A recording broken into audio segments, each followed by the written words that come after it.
Auzubillahi minasyaitonirrajim. Bismillahirrahmanirrahim. Assalamualaikum warahmatullahi wabarakatuh. Testing, check mic 1 2 3. Apa tajuk kita malam ni? Saya simpan dulu sikit. Saya simpan dulu kita punya tajuk untuk malam ni sebab kita perlukan sikit like dan juga double tap daripada kalian semua. Mungkin saya rasa saya nak bawakan satu cerita ataupun satu kisah yang kita boleh ambil dari ibrah ataupun boleh ambil dari pengajaran kisah-kisah terdahulu. Ini mungkin boleh jadi satu sandaran yang baik untuk kita semua, insyaAllah. Okay? So kisah berkenaan dengan apa? InsyaAllah malam ni kita cerita sikit kisah berkaitan dengan usaha dakwah Nabi pergi ke Taif. Boleh tak kita cerita sikit pasal pergi ke Taif. So cerita macam mana, bagaimana baginda Nabi SAW pergi ke Taif. Kejap lagi kita akan masuk dalam perbincangan ini. Tapi sebelum itu saya perlukan kalian semua bantu untuk double tap dan juga like. InsyaAllah kita naikkan sikit lagi engagement kita, pergi sampai ke 1,000 like yang pertama. Okay? So kejap lagi insyaAllah kita nak bawakan satu topik. Dah sampai 1,000 like yang pertama. Saya pun tak nak buang masa kalian semua. InsyaAllah sambil-sambil korang like, izinkan aku untuk memulakan perbincangan kita untuk malam ini. A'udzubillahi minasyaitonirrajim. Bismillahirrahmanirrahim. Alhamdulillahi rabbil alamin. Wassalatu wassalamu ala asyrafil anbiya'i wal mursalin wa ala alihi wa sahbihi ajma'in. Rabbi shrah li sadri wa yassir li amri wahlul 'uqdatam min lisani yafqahu qawli. Allahumma aftah alaina hikmataka wanshur alaina min khazaini rahmatika ya arhamar rahimin. Rabbana atina fid dunya hasanah wa fil akhirati hasanah wa qina azabannar walhamdulillahi rabbil alamin. So alhamdulillah, terlebih dahulu kita panjatkan kesyukuran kita ke hadrat ilahi kerana dengan limpah dan kurnianya dapatlah kita bersua sekali lagi untuk sesi pada malam ini pula. Tadi siang kita ada jawab banyak soalan-soalan berkaitan dengan pengurusan kewangan peribadi. Cuma live kita pagi tadi mungkin saya tak save lah kot sebab itu soalan general saja. Tapi untuk soalan-soalan lain, kalian boleh pergi tonton dekat YT channel, YouTube channel Financial Gori. InsyaAllah banyak dah topik yang kita dah bincangkan. Okay. So untuk malam ni saya tak rasa nak cerita pasal kewangan sangat. Sebab apa? Sebab aku rasa nak bawa satu topik yang mungkin boleh menjadi satu sandaran, boleh menjadi satu kisah dan juga iktibar untuk kita semua sama-sama belajar. Tapi sebelum tu, Just Story ada tanya soalan dekat sini. So kita settlekan satu soalan dulu. Dia kata, Assalamualaikum tuan, nak tanya kad bank saya baru saja hilang ni. Nak kena tunggu besok ke buat report? Kalau boleh, call dulu. Call dulu pihak bank, bagi tahu untuk block. Untuk yelah block lah kita punya kad tadi. Supaya orang lain tak boleh nak buat transaksi dengan kad kita. Itu yang pertama. Yang kedua, esok boleh pergi ke balai polis untuk buat laporan polis. Dan nanti boleh pergi ke pihak bank untuk buat kad baru lah. Okay? Yang paling penting, call dulu. Call pihak bank bagi tahu kad kena hilang ataupun kena curi. Sebab nak block dulu kad tu. So sebelum apa-apa, at least kad tu tak ada orang boleh buat transaksi, insyaAllah. Okay? Kita doakan semoga siapa nama Just Story ni dipermudahkan urusannya. Musibah ataupun ujian yang diberikan, yang diturunkan oleh Allah Ta'ala ni, semoga dapat menjadi asbab satu untuk menghapuskan dosa lah bila turun musibah tadi kan. Dan keduanya dapat tambah kesabaran dan juga keimanan dalam diri. Dan semoga dipermudahkanlah segala urusan untuk hari-hari mendatang, insyaAllah. Okay, so kita sambung cerita kita untuk hari ni. Disputes block card Encik. Tu cerita dia tadi so beritahu dululah yang paling penting untuk kad tersebut kita akan block. Alright, so sebelum nak masuk cerita hari ni, bank masih buka tu kan? Tak. Maknanya kata kau call lah. Call sebab untuk dia panggil apa? Hotline K-line ataupun hotline ni biasanya 24 jam. Okay, especially untuk kes-kes pasal kad ni lah. Adalah cara dia. Kau call je, jangan risau. Cuma tak boleh lah pergi ke bank sekarang. Esok pun hari Ahad. So untuk urusan gantikan kad mungkin kena pergi hari Isnin nanti. Paling tidak pun call juga. Sambil-sambil call tu beritahu juga dengan pihak bank. Beritahu saya dah hilang. So apa proses yang seterusnya saya kena buat. Nanti dia akan bantu insyaAllah. Okay, boleh So sebelum itu, kita ada 14-15 orang kawan-kawan. Boleh tak kalian semua kongsikan kalian sedang berada di mana? Macam Sabtu malam kan? Kan ni long weekend. So Sabtu malam ni korang buat apa? Lepak rumah ke? Pergi keluar tengok bola ke? Balik kampung ke? Cuti dan sebagainya? Just nak tahu je lah kalian semua sedang join live ini dari mana insyaAllah. So just nak say hi juga pada rakan-rakan yang nak masuk dalam live. Kita ada Hanan Najmi dari tadi, ada Muhammad Farhan, ada Laila Aquila, ada Hidir, ada Zulkif, ada Zura Muhammad, ada Izzat Haziq Abdullah, kita ada Ibrahim Abdullah 2678, ada Red Dragon 666, ada Zahari Sofian, ada Altiming, ada Syafiqah Zain Kosong juga bersama dengan kita. Alhamdulillah. Terima kasih. Lepak dengan member sambil-sambil ikut live tuan. Alhamdulillah, mantap. Okay. So macam saya katakan sebenarnya hari ni saya tak berhajat sangat untuk cerita pasal kewangan. Tapi kalau kau nak tanya soalan pasal kewangan, insyaAllah boleh, tak ada masalah. Kongsikan je soalan-soalan, kejap lagi kita akan bacakan. Cuma hari ni mungkin saya rasa saya nak refresh balik memori saya. Nak macam recall balik lah apa benda yang aku dengar dan juga belajar pada hari ni. Dan mungkin kalau kalian pun ada juga pandangan ataupun maklumat ilmu berkaitan dengan topik ini, kalian juga boleh kongsikan dengan saya insyaAllah. Okay? So apakah topik dia? Mungkin hari ni topik saya nak kongsi berkaitan dengan bukan Arsenal. Dragon dia kata kat Ipoh rumah ayah tengok Arsenal kena. Oh ya ke? Arsenal berapa dah sekarang? Aku mungkin esok lah pergi Ipoh kot jalan-jalan dengan wife. Sebab dekat sini, kita orang kat Kuala Kangsar ni, semua orang pergi travel. Abang ipar aku pergi berjalan, adik ipar aku pergi KL. So aku dengan wife duduk kat rumah. Kita macam, aku dengan wife aku, lepas tu kat depan rumah, mak mentua aku dengan pak mentua aku. Kita rasa macam dah macam orang tua pula, tak pergi mana-mana kan. So esok mungkin aku jalan-jalan pergi Ipoh je lah kot. But anyway, saya mungkin nak berkongsikan cerita tentang peristiwa Taif yang berlaku ketika Nabi menghadapi kesukaran dalam kehidupan.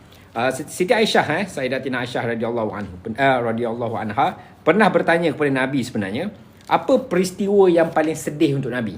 Ini berlaku ataupun soalan ini ditanyakan sejurus selepas perang Uhud berlaku.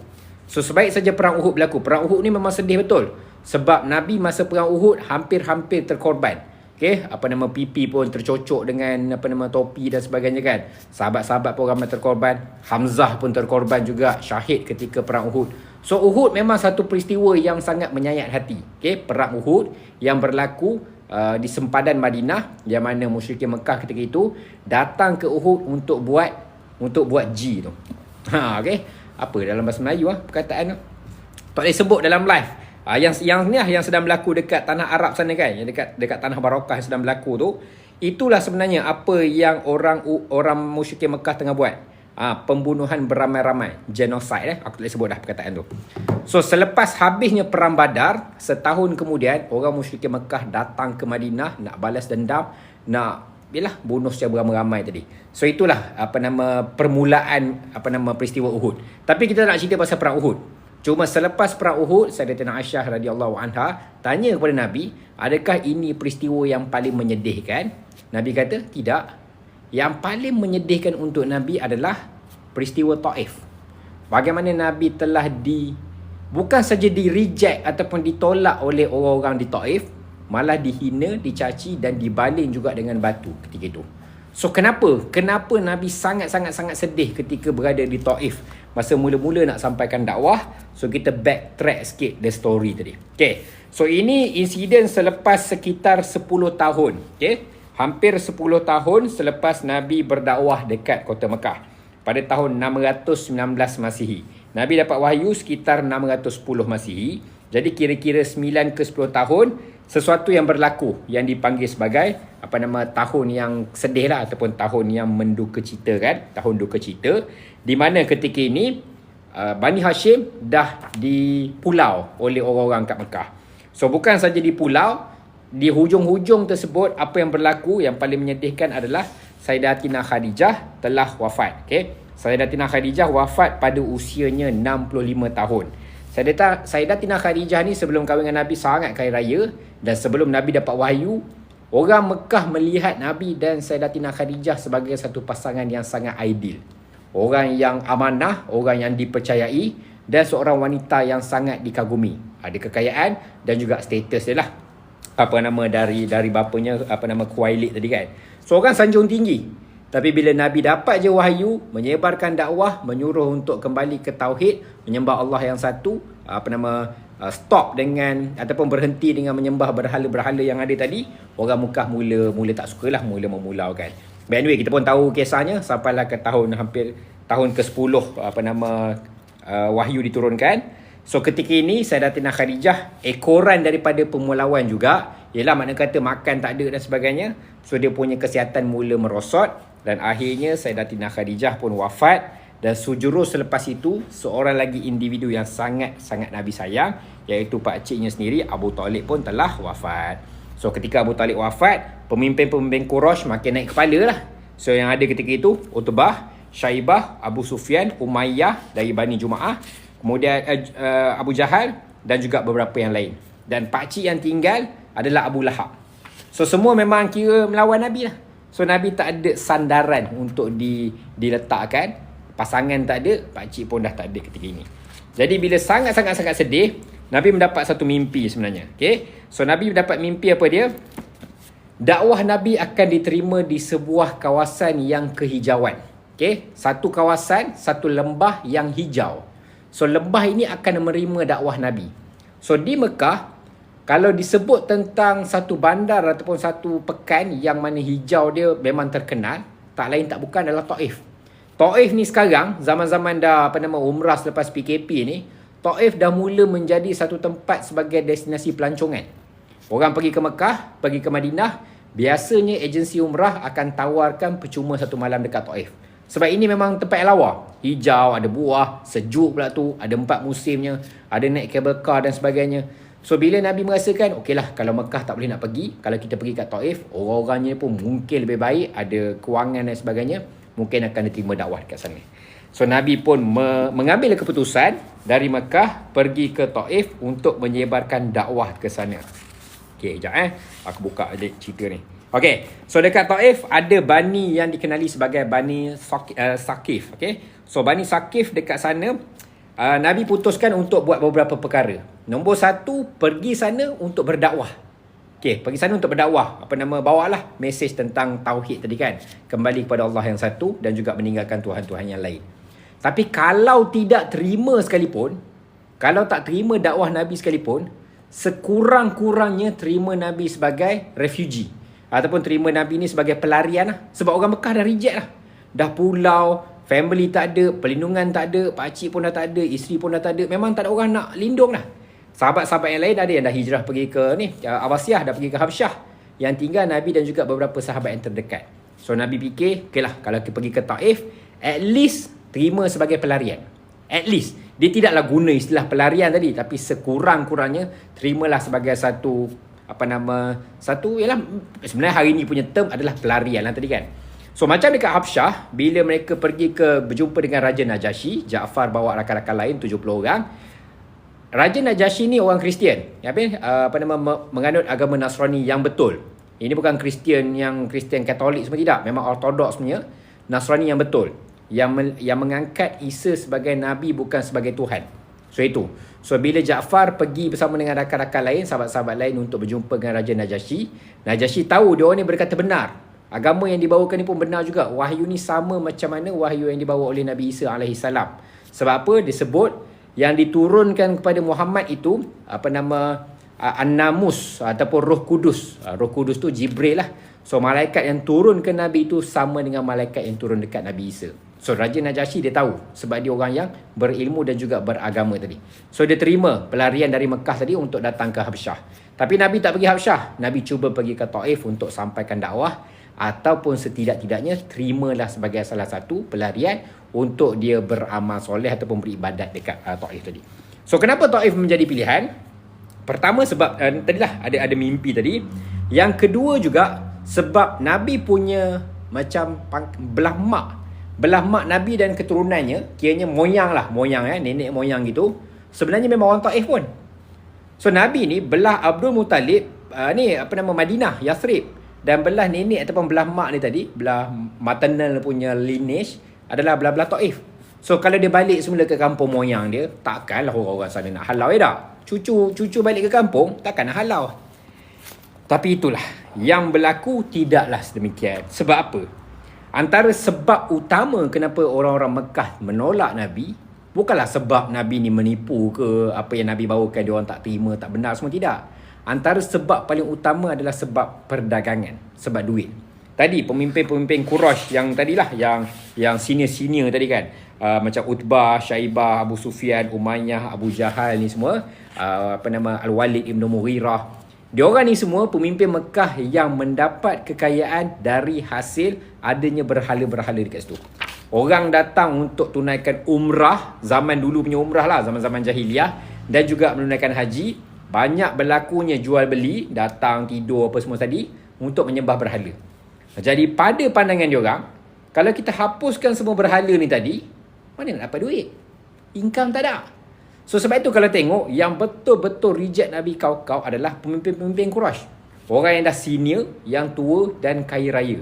Sampai tahap dalam kalangan pemimpin Quraisy ni, yang betul-betul embrace Islam kemudian adalah Abu Sufyan.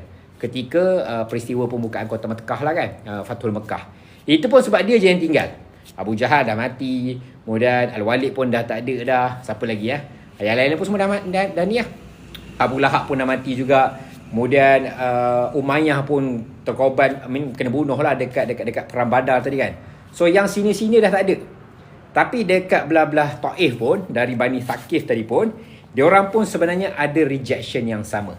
Sebab dekat Taif ada satu kuil yang mempunyai berhala yang hampir-hampir sama besar dengan Kaabah, iaitu Dewi Lat. Dia punya berhala tu namanya Al-Lata. Lata dan Uzza, nama berhala dulu.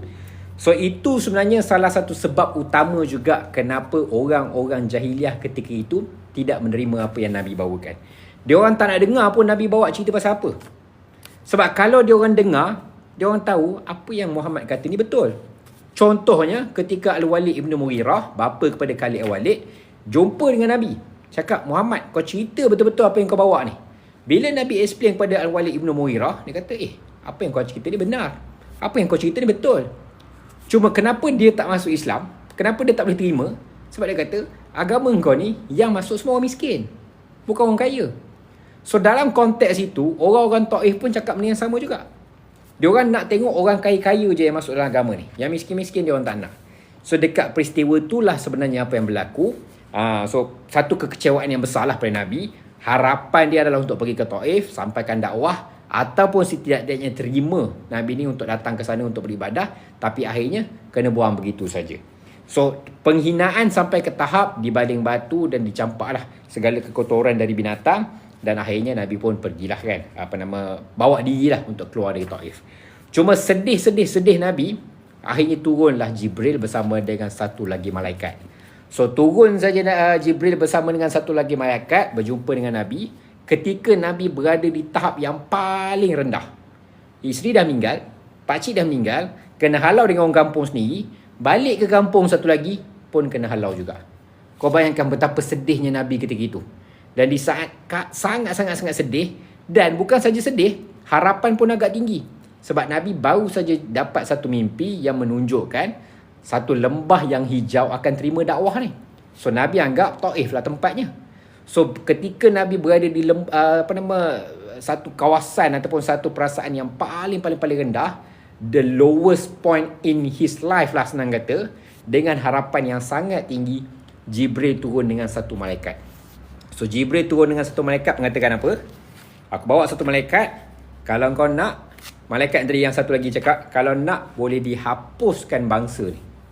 Ni orang kat kampung ni boleh dihapuskan, boleh di-crashkan dengan dua gunung yang ada. Taif ni di antara dua gunung. So malaikat yang satu lagi tu, tak tahulah nama malaikat tu apa, Jibril bawa, dia boleh crash lah kan, boleh hempuk lah, ataupun boleh tak apa, tampar ke, boleh henyak ke antara dua gunung ni. Boleh hapus kali bangsa. Tapi Nabi buat kerja dakwah bukan untuk diri sendiri. Kalau nak ikut pada perasaan tadi, Nabi boleh kata, aku sedih ni. Bagilah dia orang tak ada tadi. Nabi kata, ini kerja dakwah untuk Tuhan, lillahi ta'ala. Jadi kalau dia orang tak terima, mungkin anak cucu dia orang akan terima nanti. So mungkin anak cucu dari Bani Thaqif yang akan terima dakwah Nabi. Kau bayangkan betapa mulianya insan ini, yang mana orang dah hina sehina-hinanya tadi, dah henyak, dah hempuk, dia bukan saja sekadar kata-kata nista tau, tak. Ini dah melibatkan fizikal. Dah pukul, dah berdarah. Nabi ketika ini berdarah, berlumuran darah. Dan ketika ini Nabi kata apa? Tak. Nabi baca surah At-Tariq ketika berada di Taif, tapi orang tak nak, orang semua tolak. So Nabi sangat sedih. Jibril datang bawa malaikat, kata nak hapuskan bangsa ni. Tapi Nabi kata tidak, jangan hapuskan. Mungkin anak cucu diorang nanti akan mengikut agama ni, akan terima dakwah ni. Insiden itu sebenarnya jadi turning point kepada terbukanya dakwah yang luas. Sebab ketika orang Mekah tak terima langsung Nabi, melainkan ni lah orang terdekat, keluarga pun ada yang tak terima. Abu Lahab tak terima, kemudian beberapa orang lagi tadi kan tak terima juga. Pemimpin-pemimpin pun tak terima juga. Maknanya kata orang kampung tak terima. Balik ke kampung mak pun tak terima juga. So sedih punya tak sedih, sampai ke Taif. So bila Nabi kata tak apa, sebab nak buat kerja dakwah ni nanti anak cucu akan terima. Dekat situlah turning point berlaku. Apa turning point berlaku? Dua peristiwa yang berlaku. So peristiwa apa yang berlaku? Sebelum tu boleh tak sama-sama bantu untuk double tap dan juga like. Kita ada lebih kurang dalam 35 orang kawan-kawan. 35 orang kawan-kawan, seorang bantu like lebih kurang dalam 50 kali boleh. So kita sasarkan naik sampai ke maybe 7,500 like yang pertama. Memang padu Tuhan bercerita. InsyaAllah kita cuba sampaikan kisah ini supaya kita sama-sama boleh belajar. Ingat aku ni bukannya ustaz, bukan apa-apa, tidak. Cuma kita kongsikan supaya kalau aku salah kau boleh betulkan, tak ada masalah pun. Tujuan dia adalah untuk kita saling ingat mengingatkan. Sebab kerja dakwah ni kerja semua orang. Okay? Tak kira lah kepada rakan-rakan Muslim yang berada dalam live ataupun rakan-rakan bukan Muslim. Kod ada yang dalam live ni, kalian boleh dengar saja kisah ini. Salah satu peristiwa ataupun sejarah yang ada dalam sejarah Islam, insyaAllah. Okay. So apa insiden yang berlaku sebaik saja Nabi sebut benda tu? Dua perkara yang berlaku. So dua perkara yang berlaku. Perkara yang pertama, nak menunjukkan bila Nabi betul-betul ikhlas lillahi ta'ala, apa yang berlaku adalah, sekejap aku nak tengok, masuk ke bab, masih lagi bab yang sama. Okay, ni. So ketika sangat-sangat sedih, so apa yang berlaku ketika itu adalah Nabi nak balik lah. Baliklah semula kan. So bila balik semula, nak balik semula ke Mekah tadi sebab dah kena halau. So kali ni Nabi berjalan, Nabi berjumpa dengan seorang pemimpin. Yang mana pemimpin ni ni okay, jumpa apa nama? Sebelum nak balik tadi terjumpa dengan satu kebun. So bila jumpa dengan satu kebun ni tadi, ada pemimpin dari suku Abdul Syams. Siapa dia? Utbah dan juga Syaibah tadi. So Utbah dengan Syaibah ni dua-dua orang Mekah. Tapi dia orang ada kebun dekat Taif. Taif ni ingat satu lembah yang lawa, satu lembah yang memang ada musim yang baik, boleh tanam pokok dan sebagainya. So dia orang ada kebun. So dia orang kata okeylah, Muhammad ni setidak-tidaknya kita hormat dia dengan cara kita hantar kita punya hamba untuk bagi dia makan. Itu je. Bukanlah nak kata nak layan semua, tidak. Tapi sekurang-kurangnya dia hantarlah, okey. Kebun itu bukan milik orang Bani Thaqif, tapi sebahagian daripada harta yang dimiliki oleh pemimpin suku Abdul Syams, iaitu Utbah dan juga Syaibah. Kedua-dua mereka pada ketika itu sedang duduk di penjuru kebun mereka di samping kebun anggur. So dia orang saksikan peristiwa yang Nabi kena baling darah apa semua tadi kan. So dia orang tengok, ini keturunan Abdul Manaf. Keturunan Abdul Manaf, makna kata sama dengan keturunan dia. Keturunan Abdul Syams tadi, Abdul Syams adalah salah seorang anak kepada Abdul Manaf. So dia tengok, macam tak jadi lah So sekurang-kurangnya, dia orang tidaklah nak kata nak embrace Nabi, tidak. Tapi dia kata, okeylah, Muhammad, kau makan. Okay? So apa yang dia buat, dia hantar dia punya hamba untuk pergi jumpa dengan Muhammad dan bagi makan. So bagi makan apa? Dia bagi makan anggur. So dia bagilah makan anggur ketika itu. So dia bagilah So hamba dia yang bernama Adas berjumpa dengan Nabi dan kata, ini aku punya tuan, bagi dekat tuan untuk makan. Okay? Adas ni hamba kepada Utbah dan juga Syaibah. Jumpa dengan Muhammad, kata ini bos aku lah. Bos aku bagi tuan, bagi engkau untuk makan anggur ni, silakan. Kan Nabi masa ni tak fikir apa-apa sebab Nabi tengah sedih. So Nabi terima je anggur. Apa yang Nabi sebut? Nabi sebut bismillah. Bismillah, Nabi pun makan anggur tersebut. Bismillah adalah pembuka. Bismillah adalah mukadimah. Bismillah adalah pembuka kepada segala kebaikan. Dengan nama Allah. Iqra' bismi rabbikal ladzi khalaq. Bacalah dengan nama Tuhan yang menciptakan. So bila kita memula dengan nama Tuhan tadi, insyaAllah kebaikan akan datang. So bila Nabi makan anggur dengan membaca bismillah, Adas tanya, siapa engkau? Adas tanya kepada Nabi, siapa kamu? So apa yang berlaku? Okay? Kata-kata ini Adas kata kepada Nabi, kata-kata ini tidak biasa diucapkan oleh penduduk tempat ini. Ni, perkataan bismillah ni orang Taif tak sebut. Orang Mekah pun jarang sebut. So apa yang tuan sebut ni sebenarnya? So Nabi pun tanya kepada dia, kamu datang dari mana? So tadi Adas tanya, kamu ni cakap benda yang jarang orang sebut. Nabi pula tanya pada Adas, kamu datang dari mana? So Adas kata, saya datang dari Ninewah ataupun Nainawa kalau dalam bahasa Melayu. Ninawih tadi. Ninawih ni satu tempat dekat Iraq. Dan bila datang dari Iraq dan dari Ninawih, dia kata aku beragama Nasrani. So Nabi jawab apa? Oh, itu adalah tempat asal saudaraku, iaitu Yunus, anak kepada Matta. Ninewah adalah kota kepada seorang hamba yang soleh, Yunus bin Matta, ataupun Yunus putera kepada Matta. Itu Nabi kata. Adas tanya, dah lah tadi sebut bismillah. Orang sini tak cerita, tak pernah sebut pasal bismillah. Tiba-tiba dia kenal pula dengan Nabi Yunus AS. Siapa pula Muhammad ni? Tiba-tiba dia kenal dengan Nabi Yunus. So apa Adas kata kepada Nabi? Bagaimana Tuhan tahu tentang Yunus, putera Matta? Nabi jawab apa? Dia adalah saudaraku. Adalah sebut dalam hadis, sebut pasal akhi tadi. Aku tak hafal lah matan hadis tadi. Dia kata dia adalah saudaraku. Adas pun dah pening. Tadi kawan ni baca bismillah. Kemudian dia kenal pula Yunus. Kemudian dia kata pula Yunus ni saudara dia. Celah mana? So Adas pening. Dia kata, apa yang berlaku ni? Pelik So dia pun tanya lagi kan, macam mana pula? So Nabi jawab apa? Dia adalah seorang Nabi dan aku juga adalah seorang Nabi. So itu, Nabi beritahu kepada Adas, dia, Yunus, adalah seorang Nabi dan aku juga adalah seorang Nabi. Adas buat apa? Dia jumpa dengan Nabi, dia bongkok, dia peluk, dia cium, dia salam dengan tangan bagi Nabi SAW. Kemudian teruslah Adas mengakui kebenaran apa yang Nabi katakan, dan Adas pun memeluk agama Islam. Tapi ingat, Adas adalah seorang hamba dan dia ada dia punya tuan tadi, Utbah dengan Syaibah.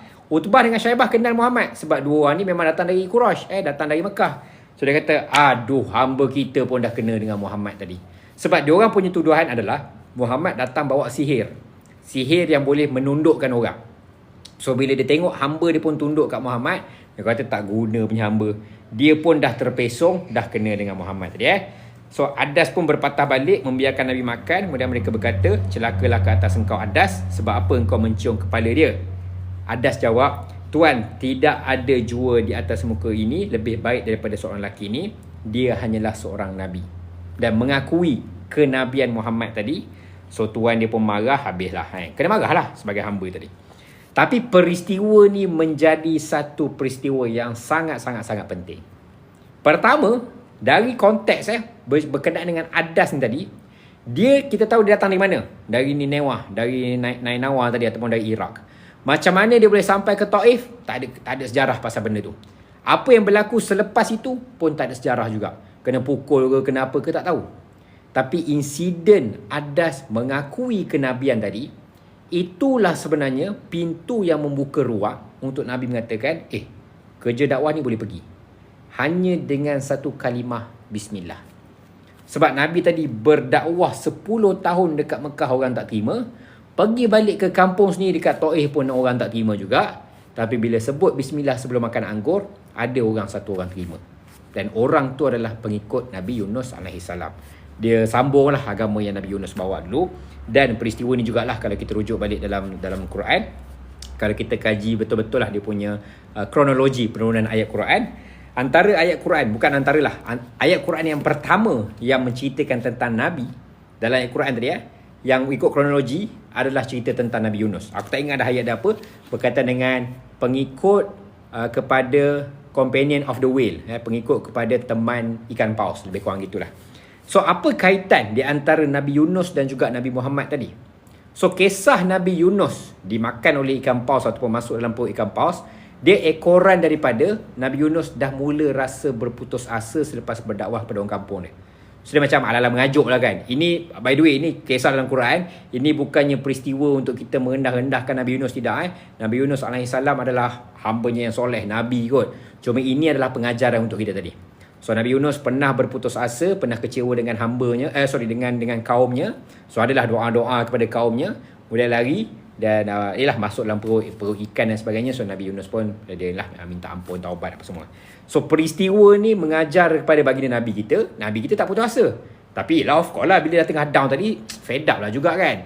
Cuma ketika berada di bawah, Nabi kita tak putus asa, cuma berdoa sekurang-kurangnya orang-orang dekat Taif terimalah anak-anak tadi. Dan individu pertama yang terima Nabi sebaik saja selepas doa tersebut adalah pengikut Nabi Yunus. Dan untuk kita pun sama jugalah. Kisah ini boleh mengajar pada kita dalam hal kita berhadapan dengan kekecewaan, putus asa lah. Putus asa benda yang semua orang akan lalu lah benda ni kan. Akan ada rasa macam aku tak lagi lah benda ni kan. Tapi setidak-tidaknya jangan let it go. Let God let God. Let go and let God. Maknanya kata kalau betul-betul tak boleh pergi, bukan putus asa, tapi kita serah pada Allah Ta'ala yang akhirnya mencaturkan segala kehidupan di atas segala apa yang ada di langit dan juga di bumi tadi, insyaAllah. Okay, so selain daripada peristiwa Adas, so habis saja Adas ni, siapa-siapa yang mungkin ada rezeki untuk pergi buat umrah, kod-kod lah agensi travel korang, bawa pergi ke Taif nanti. Biasanya dia akan bawa naik cable car lah, makan strawberry lah, makan anggur, pergi shopping, makan sedap-sedap. Cakaplah kat dia juga, boleh tak bawa kami pergi ke Masjid Adas. Masjid Adas ni dia standard je lah. Dia bukanlah satu tempat yang betul-betul orang pergi sangat. Sebab ada juga Masjid Ibnu Abbas kalau aku tak salah dekat situ. Tapi antara Masjid Adas pun ada juga kat sana. Sebab ini individu yang betul-betul menyahut seruan Nabi selepas ataupun ketika Nabi berada dekat tempat yang paling down. Sebab ini satu individu. Habis saja peristiwa ni dekat Taif tadi menuju ke Mekah. So Nabi pun berjalan. So Nabi berjalan pergi ke satu tempat. Tempat ni ada disebutkan. Sekejap aku cari balik nama tempat ni. Selepas pergi ke Bani Saqif, kemudian dekat Akhnas tadi, Mekah. Okay, Fatimah. Ada satu lagi peristiwa. Sekejap aku cari dulu. Sambil-sambil aku cari ni, korang boleh tak sama-sama bantu untuk double tap dan juga like sikit. InsyaAllah kita naikkan sikit engagement dalam live kita, boleh? So naikkan sikit engagement dalam live kita. Aku nak cari ada tak dalam buku ni. By the way, yang sedang saya rujuk adalah buku Muhammad, Riwayat Hidup Berdasarkan Sumber Terawal. Aku cari dalam ni, aku tak ingat ada ke tidak cerita, iaitu peristiwa ketika sebaik saja selepas habis kisah pasal Adas tadi, on the way Nabi balik ke Mekah. Aku rasa tak ada dalam ni kot cerita kot. Okay, ini Bani Saqif. Okay, ada. Okay. So lepas Nabi meninggalkan Taif, dia cerita lah, habis lah. Adas tadi dah settle lah. Tak boleh Nabi nak ambil sebab hamba orang tadi kan. Nabi kalau nak kena bayar lah, kena beli lah. Okay, kena bebaskan hamba tersebut. So meninggalkan saja Taif. So Nabi rasa macam dah tak boleh nak buat apa dah, melainkan seorang hamba tadi. So Nabi pun menujulah pergi ke Mekah semula.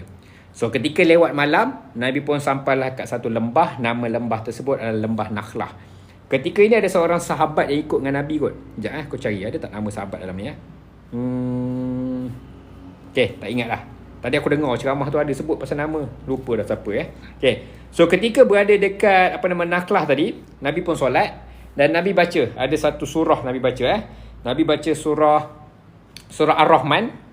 Okay, so Nabi baca surah Ar-Rahman dan juga surah Jin. Surah Jin pun turun ketika ini. So apa yang berlaku? Selepas Nabi keluar pada Taif tadi, so Nabi pun sampai dekat satu tempat, dia pun berkemah lah dekat tempat ini. Nama tempat ni Nakhlah. So dekat sini, ketika Nabi sedang membaca Quran, sebab Nabi dah sampai malam. So malam, kalau solat isyak, solat qiyamul lail ataupun solat subuh, so antara tiga ni lah solat ni tadi, tak disebutkan solat apa, kena baca kuat betul. Masa solat tu kena baca kuat-kuat lah. Maknanya kata lepas Al-Fatihah, ada baca satu surah tadi. So Nabi baca surah Ar-Rahman. So ketika Nabi baca surah ini, apa yang berlaku adalah sekumpulan jin dari nasibin berhenti dan terdengar kepada ayat Nabi tadi.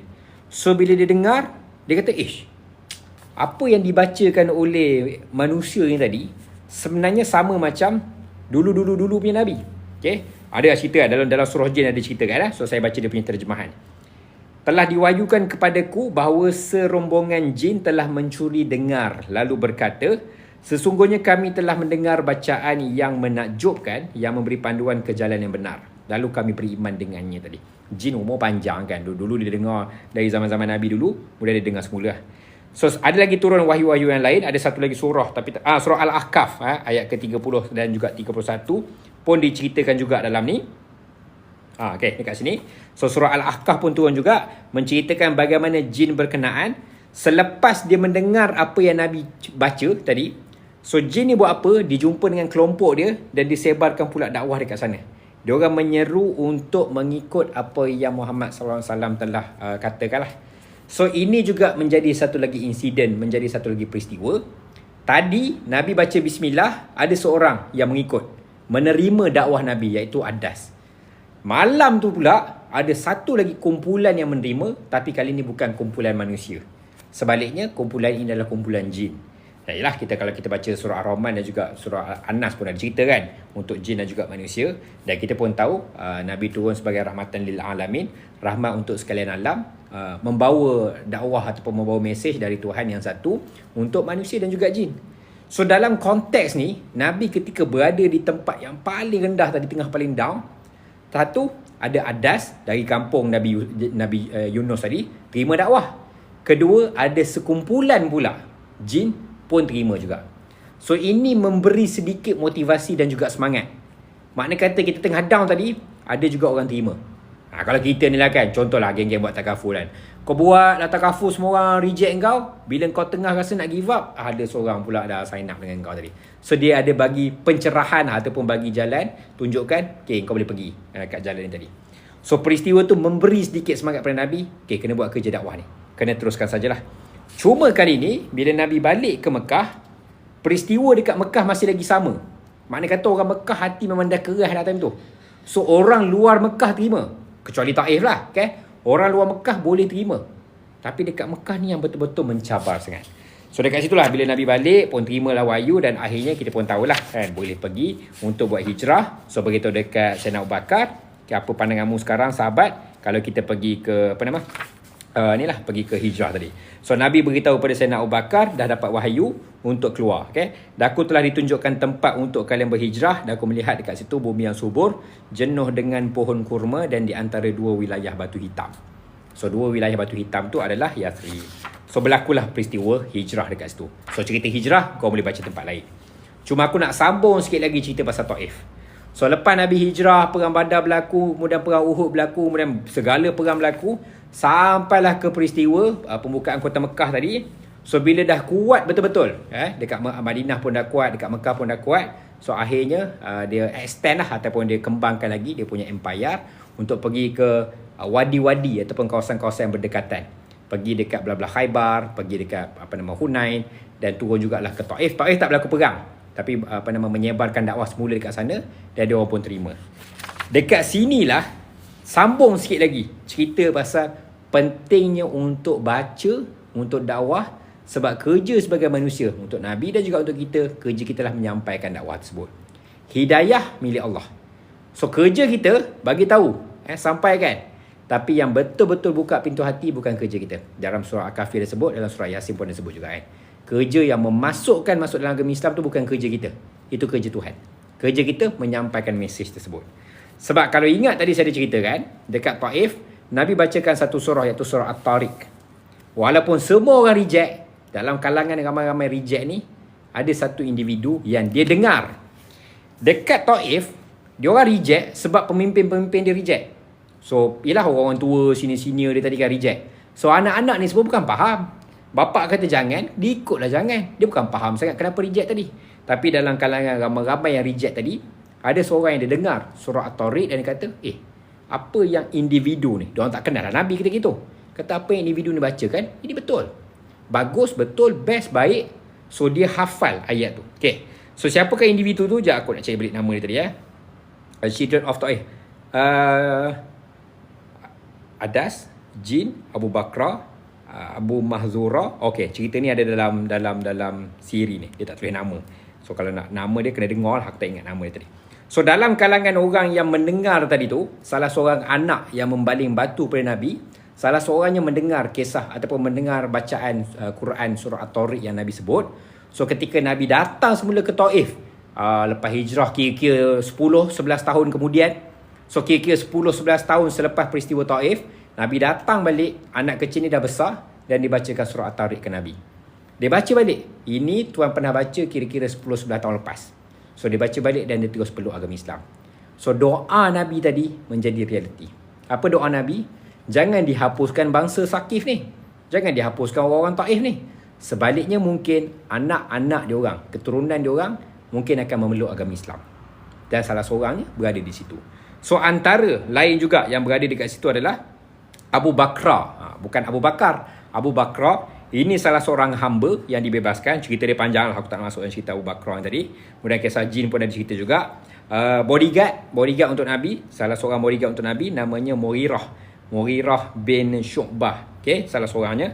Dan salah seorang ketua yang agak muda lah iaitu Urwah bin Mas'ud. So ini semua kau boleh tengok dalam siri ni. Dr. Umar Sulaiman punya siri ni, insyaAllah nanti kalian dengar bolehlah faham sikit sebanyak.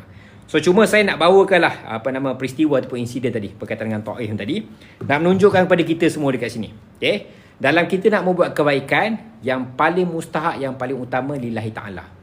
Okay. Betul, kita akan buat, dan bila kita sedang buat kebaikan tu, mungkin ketika itu orang akan tengok lain. Contohnya kita buat apa? Yalah, contohlah, na'udzubillah min zalik, tapi contoh, dalam kalangan keluarga kau seorang je puasa. Orang lain semua tak puasa. Ataupun orang lain semua mungkin tak solat 5 waktu ke. Kita seorang je buat. Ataupun kita seorang je ngaji tadi kan. So mungkin ketika itu orang pandang sero macam, kau ni pahal kan. Pakai tudung lah, ngaji-ngaji pula. Mungkin satu hari nanti kita jangan kata, kau ni kapir ni. Jangan begitu. Okay? So kita doakan semoga Allah Ta'ala buka pintu hati dia orang satu hari nanti.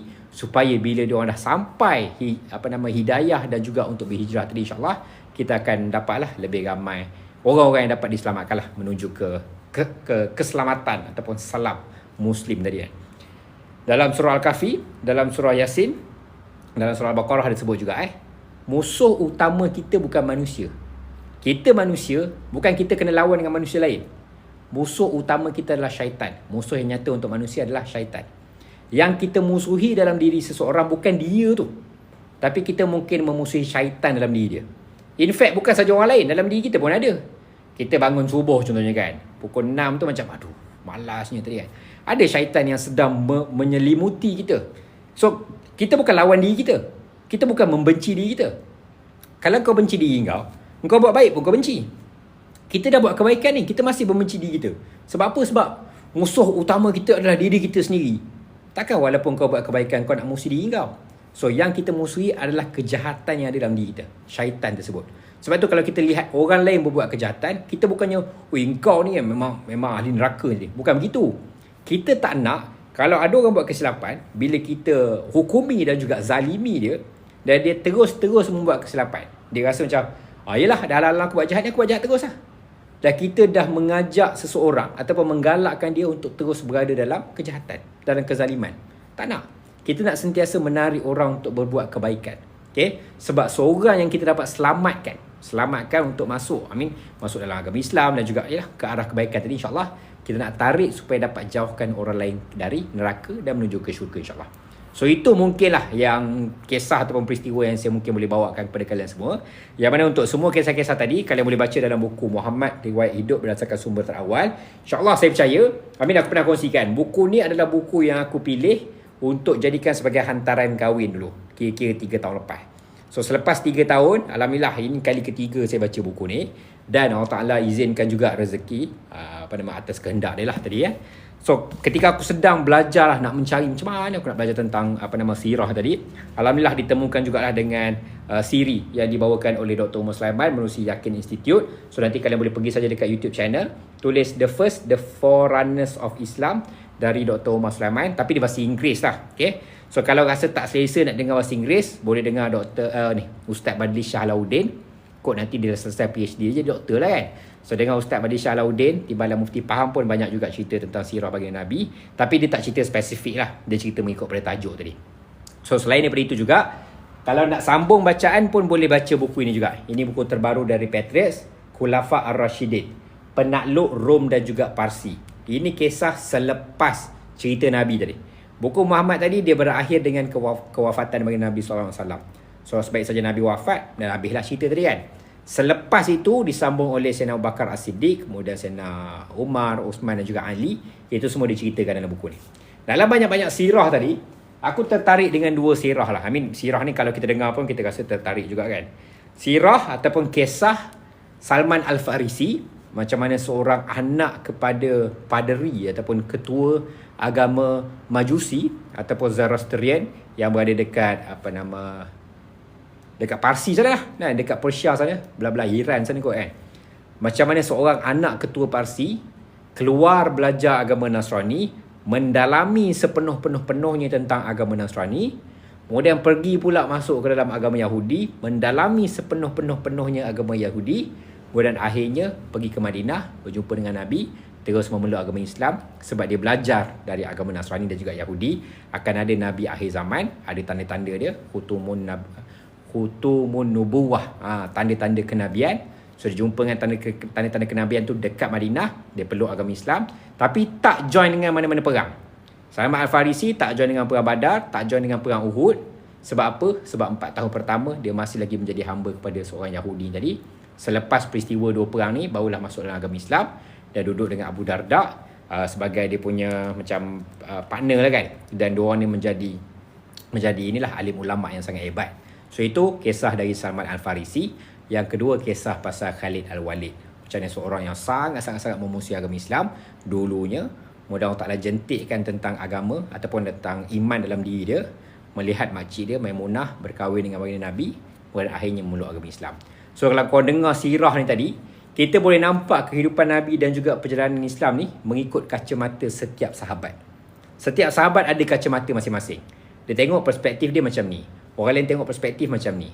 Kalau tengok kisah Abbas kan, pakcik Nabi, Al-Abbas bin Abdul Muttalib, ada teori lah yang mengatakan kenapa Al-Abbas bin Abdul Muttalib ni tak peluk agama Islam dari awal dan tak berhijrah ke Mekah. Boleh jadi teori pertama dia peluk dari awal, tapi dia menyembunyikan. Dan bila dia ditangkap ketika perang Badar pun, dia ada beritahukan Nabi yang dia dah memeluk agama Islam. Tapi Nabi kata kena nilai pada zahirnya lah, sebab ini dah berlaku perang. So kena juga berada dalam tawanan dan juga kena bebaskan. So antara teori juga adalah sebab Al-Abbas nak menjadi sumber untuk Islam ketika berada dalam Mekah. So bila dia tak tunjukkan keislaman dia tadi, apa pun kita doakanlah semoga Allah Ta'ala sentiasa meridai mereka semua ni. So bila Al-Abbas berada di kota Mekah ketika semua dah berhijrah, so dia lah menjadi antara orang yang boleh memberikan sumber-sumber berita lah kepada Nabi tadi. Okay. So itu yang pertama, cerita tentang Abbas. Dan juga pasal pemimpin-pemimpin yang jahat tadi. Bagaimana Nabi punyalah ikhlas dan juga ialah penuh dengan kebaikan jiwa yang ada. Walaupun pemimpin-pemimpin ni semua menghina dan juga melawan Nabi. Tapi tengok dalam kisah Bani Saqif dekat Taif tadi kan. Nabi percaya anak-anak diorang akan mengikut agama ni. Dan sama jugalah kalau dekat Mekah. Anak-anak Abu Jahal, anak Abu Lahab, anak Walid ilmu Muirah, anak Umayyah tadi kan. Even Abu Sufyan sekalipun. Diorang ni semua akhirnya anak-anak dia tadi memeluk agama Islam. Dan ada juga yang syahid di medan perang. So sebab itu untuk kita, janganlah sewenang-wenangnya. Kita rasa orang ni macam salah, tak sependapat. Kalau dalam politik lagi lah kan, label sana, label sini lagi teruk. Kalau dalam agama pun mungkin dia salah. Dan salah ni boleh jadi dua perkara. Salah yang orang panggil honest mistake. Salah memang dia tak tahu. Ada orang yang salah memang dia tahu, dia memang sengaja buat kesalahan tu. Yang itu adalah dia punya undang-undang yang perlu dia patuhi tadi kan. Tapi dalam hal salah yang memang dia tak tahu. So mungkin kita kena belajar jugalah dari segi kesabaran dan juga hikmah yang Nabi tunjukkan ni, supaya kita boleh menjadi orang yang lebih bersabar. Dan juga bila kita tengok, benda ni salah kau buat kot, kita beritahu. Kalau dia rasa macam, oh ya ke, thank you. Okey lah. Kalau dia kata, apa lah, kau ni pandai-pandai je, so kita bagilah sumber kita. Okay, ni sebabnya kau salah tadi. Kalau dia tak terima, kita tinggalkan. So Nabi pun beritahu kat kita, walaupun kita berada dekat kebenaran, tapi meninggalkan perdebatan itu jauh lebih baik untuk kita, walaupun kita berada dalam kebenaran. Sebab akhirnya tak nak jadi golongan yang Nabi larang, iaitu orang-orang yang gulu, orang-orang yang berlebih-lebihan, yang melampau dalam berada di kanan ataupun membuat kebaikan sampai menindas orang, dan juga melampau-lampau lah dalam buat kejahatan. Okay. So itulah sikit sebanyak yang mungkin kita nak kongsikan. Saya mungkin bawa 1-2 peristiwa memandangkan alalang tengah ingat dan tengah hafal tadi. So setidak-tidaknya adalah yang kalian semua boleh belajar. Dan insyaAllah kalau saya salah, saya minta maaf. Sebab ini pun berdasarkan kepada ingatan saya dan juga apa yang saya faham sebentar tadi. Okay. Terima kasih sekali kepada semua. Senyap semua tadi. Kau ni dengar faham ke tidak ni? Risau pula aku dekat sini. Ada 2-3 soalan lah pasal kewangan yang diajukan. Tapi soalan-soalan kewangan ni saya ketepikan dululah. Kita sambung esok lah cerita pasal kewangan insyaAllah. Okay. Alright. Soalan-soalan kewangan ni kita ketepikan dulu. Tak apa. Esok lusa insyaAllah kalian boleh tanya saja. Tak ada masalah. Nanti saya akan cuba baca soalan-soalan kalian semua insyaAllah. Okay. Faham ke tidak? At least lah. Bagi like lah kan. Aku risau juga akan cerita-cerita. Rupanya aku shock sendiri tadi. Kau kan tak ada ni audio ke? Dengar ke tidak ni cerita ni? Lebih kurang sejam aku cerita ni ada. Sejam ada. 40 minit. 50 minit lah insyaAllah. Okay. So siapa yang nak dapatkan buku tadi boleh tekan beg kuning. Kita ada buku Muhammad, riwayat hidup berdasarkan sumber terawal. Dan juga satu lagi buku, apa nama buku tadi buku Khulafah Ar-Rashidin.